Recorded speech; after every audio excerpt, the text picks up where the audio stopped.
The views expressed on the Nova Society are those of the panelists and guests and do not necessarily reflect the views or opinions of the Phoenix Research Institute or any institution which any panel member is associated. Reproduction or dissemination, other than for the purpose of education or information without the express written permission of the Phoenix Research Institute or Nova Society Media, is strictly prohibited.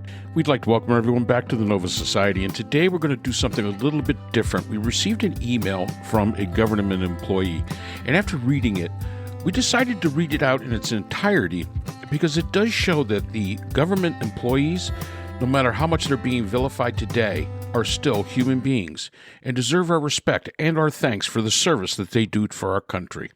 So sit back for a few minutes and we will get through this email.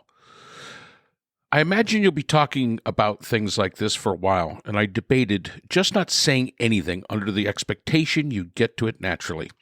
I also have and still have concerns about having my name tied to anything made public, so feel free to use any of this, but please keep my name out of it at this time. I just wanted to offer up some insight as an insider on the front lines. I'd like to think I'm being paranoid and delving into conspiracy ideology, but I've seen too much happen firsthand, so I'd rather don't think I am. I would love to be wrong. Let's start with the fact that I've been a federal employee for quite a few years now, so I really am in the middle of all this. While I suspect there are people abusing their federal roles, I don't work with them, so I don't see it directly. It's just a fact that no matter what job you look at, there will always be someone slacking off or abusing freedoms. Where I work, though, we don't have time to slack off, and I can only speak to what I see. We are busy all the time, and there are just too many daily reports of status checks for us to get away with slacking off. So seeing all federal workers being vilified as lazy people wasting the government's money is a direct betrayal. There are a number of points I wanted to hit, but it's a rough subject with lots of topics rife with fear, uncertainty, and doubt. I'll try to be cohesive. Please forgive me if I ramble a bit in the attempt. The return to office mandate really appears to be founded in lies. Before COVID, we were already in a partial telework footing. While we have a main office, the work we're doing, even while in office, is remotely performed in other states. While COVID hit, we went to 100% telework. Since we already had the infrastructure for telework in place, we had no downtime changing over and proved we had no loss of productivity moving to 100% telework. When COVID ended, we went back to a partial teleworking footing, giving us flexibility, while meeting the near constant claims of the government being pro-work-life balance.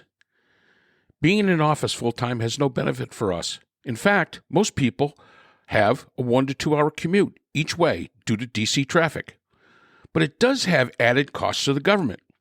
Once we proved being in office 100% of the time wasn't a benefit, we downsized from 3 buildings to 1 and went to hot seating desks with people coming in once a week and saving the government money on unnecessary office space. Having us come back in every day after releasing leases on 2/3 of the buildings we used meant we suddenly needed a lot more space. The return to work order has necessitated a sudden grab to lease more office space. RTO is directly costing the government more money for no added benefit. Who does benefit from it? The people leasing the office space. Now, we were told that government workers are overpaid and wasteful of government money. We cost significantly less than the contractors who work with us. Most federal employees I work with are there to oversee contractor teams and act as the government's eyes and ears to ensure the work is getting done correctly, efficiently, and without waste. Once in a while, we even forego the contractors and run an all-federal team for the work, saving the government even more money overusing the contractors. We all know that for the work we're doing, we could get paid double or even triple what the government pays us if we went corporate. Likely, we could even wind up doing exactly what we're already doing for the government as contractors hired out to the government at a higher cost. There's only 2 reasons we take up a government role. We believe in the mission, and the government position trades off higher pay for higher job stability. Which leads to the next issue. Our job stability is quite possibly about to go away. Government employees have been offered the opportunity to have a deferred resignation, meaning we supposedly get paid to work until September 30th, 2025, but are no longer bound by the return to office mandate, and if our role isn't deemed essential, we don't even have to work. This was the carrot. The stick used was threats that Trump is trying to do away with government protections that make our jobs stable and make all of our roles at-will positions. The deferred resignation offer clearly states that they can't guarantee we will have any job stability moving forward, and the only stability being offered was taking up a deferred resignation. One flaw in this is that Trump can make the offer but doesn't control the pay distribution. People who accept this will lose their job on September 30th, but Congress may choose not to pay them. That also leaves Trump out where it wasn't his fault and he acted in good faith. This was later followed up with memos explaining how anybody accepting the early out would not be replaced. Their position would be removed entirely and not filled in accordance with intent to make the government leaner and more flexible. As a quick aside, historically, during a lapse in government funding, we're furloughed, but we have been given back pay. We still need to make up for the work we missed, if possible, and it ensures that government employees stick around and get the work done when funding is restored. We're still on a continuing resolution until March 14th, 2025. If we have another lapse in funding due to Congress arguing over the budget, I don't think anyone expects we'll get paid back due to government shutdown.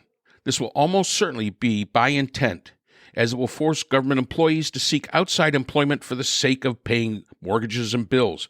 Knowing they just aren't getting paid serves Trump's desire to cut down government forces. I wouldn't be surprised at all if Trump asks behind the scenes to have his adherents drag out deliberations as long as possible to starve out as many government employees as they can. All of this following a very clear design to make the government roles untenable as a kind of voluntary reduction force. We're being fed scare tactics and threats, and it's working. The general attitude is a feeling of fear that nothing is stable. We recently saw a poll stating that perhaps only 0.7, not 7, but 0.7% of the federal employees asked are considering taking the early out offer, and most of those were people already looking to retire soon. So this would be an easy way to get a few more free months' pay without even having to work. Take that with a grain of salt. While I saw the report, I can't verify the stats from a third-party company making the report, and at this point, I don't trust the media. This was followed by a memo indicating that if not enough people take the deferred resignation to meet the desired numbers, there would be layoffs until the government numbers were low enough for them. In my department, at least, there isn't that much room for skimming down. What I do requires hands-on effort with a direct correlation to output. By removing people, we reduce the work that can be done. This has a direct impact on government safety and savings. It can't be done without ultimately costing the government a lot more money, lost in the long run, when something fails that we would have found and helped prevent. From what we can see, the plan appears to be, look how much I've saved the government by cutting wasteful, evil government employees. Stupidly, the savings are very limited because the government salaries only account for 68% of the U.S. budget, and that's only if you remove 100% of government employees. There will be an institutional loss of knowledge. Services no longer will be able to be fully supported and will either be scaled back or cut entirely. Then, when this backfires and people realize the problem and try to replace what's lost, those positions will be filled with contractors, minus the lost skill and knowledge on how it all worked. Who knows those contractors? Some of the same people who are currently working to decrease the government employment size. This very much looks like a conflict of interest designed to put even more money in the pockets of people like Musk. To be fair, that's conjecture, but it's how it appears to anyone I've talked to. The cost for this change will be the federal workers suddenly without employment and, for years after, the American people suddenly finding that there's no one doing the work to perform the services they relied on. Then, adding insult to injury, we watch as Musk is given permission to circumvent certain laws and protections and has placed new people within the Office of Management and Budget. Several high-level officials were removed from their position, and unvetted outsiders were brought in. These new people set up a brand new email server, entirely bypassing the one in place that was already vetted, and started sending out mass emails to all government employees requiring them to respond. The last time this much information was put into the hands of outsiders, it was considered a risk of information breach, and employee data is now very much at risk.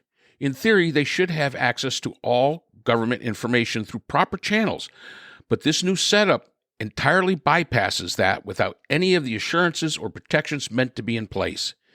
It also allows them to bypass the chain of command and give orders directly, something that isn't supposed to happen. Making all of that just a little more suspicious is the fact that when this was set up, the people putting it in place weren't particularly good at stripping metadata. And if you knew how to check, you could see that the people involved were some of the same people involved in Project 2025. This only adds to the fear and uncertainty created when watching all the executive orders coming out looking like a checklist for the Project 2025 agenda. I don't really have a specific point to make. I'll agree parts of the government should be reviewed, but this is all being painted with a broad brush. It's throwing the baby out with the bathwater while claiming good is being done. Federal employees are living with uncertainty and fear. We don't know if we'll have a job tomorrow, let alone next week or next month. The job protections haven't been stripped yet, but Trump and Elon keep moving the people with oversight and authority and replacing them with yes men loyal to Trump. Soon, there won't be any protections. All we can do is sit and watch and hope Congress chooses to step in. Given the track record in recent years, we aren't holding our breath. Ultimately, it's the U.S. who will pay the price, and we can only hope that when that comes to pass, it's not too late to fix it. I've always felt as a white male, I have been freely given power and protections that others, mostly minorities and women, etc., aren't given. I felt it's my duty to use that power, unearned or not, to fight for what's right and do good. I believe that if good people flee the situation quite early or leave the U.S., they'll be leaving a troubled system in the hands of those very people that are making it worse. I have a duty to stay and try to fix things, but I'm tired. I've just about lost all faith. If Trump and Elon succeed in gutting the government as systematically as they're attempting and manage to remove the last checks and balances in place, then I think maybe I'm done. Congress isn't doing its job. We couldn't even convince enough people to care enough to vote in this last election. If it were just me, I'd keep fighting the good fight because it would only cost me. The problem is I have a family and dependents, and they rely on me. I can't keep fighting when they're the ones to pay. I fully expect chances are high I'll lose my job and may lose my house, making my children and I homeless. As you said before, you get the government you vote for. It may not be my vote, but it's the will of the people, and I am on my last leg. So that was actually written by one of our listeners who is a federal employee, and it does show how really stressful and hard this is. And we have to remember that these federal employees, some of them are neighbors. They're not cheats. They're not liars. They're not trying to take advantage of the system. They're just doing a job, and it's a job that we, as the American populace, relies on a lot more than we would like to admit. So that's it for today's episode. Keep these people in mind, and remember, they're going through the same thing you might go through if your plant or your store were closing and you were about to lose your job. The Nova Society is a production of Nova Society Media, a division of the Phoenix Research Institute. We'd like to thank our production partners, Buzzsprout, who hosts the Nova Society, Audacity, our editing partners, Apple iTunes, the largest source of podcasts and music on the internet, Spotify, the most popular platform for the Nova Society, and iHeartRadio, your source for all things music and podcasting. The Nova Society is available on all of these and other quality platforms listed in our description. We'd also like to thank all of our listeners. Without your support, the Nova Society would not be possible. If you have a question or a comment, we can be reached at nova.society.podcast@gmail.com. So for Dr. Brooklyn Ann Weldon, Dr. Priscilla Hobbs, Dr. Scott Gershwer, and all of us here at the Nova Society, I'm Dr. Mark Bound. Remember, the true power in society is knowledge. Thanks for listening, and we will see you again next time. We'd like to thank our sponsor for this episode, the Journal of Interdisciplinary Conflict Science. The JCIS is an open journal for upcoming scholars. The JCIS is currently accepting article submissions on an ongoing basis. JCIS is a publication of Nova Works, a scholarly repository at Nova Southeastern University. A link to the journal is in our description.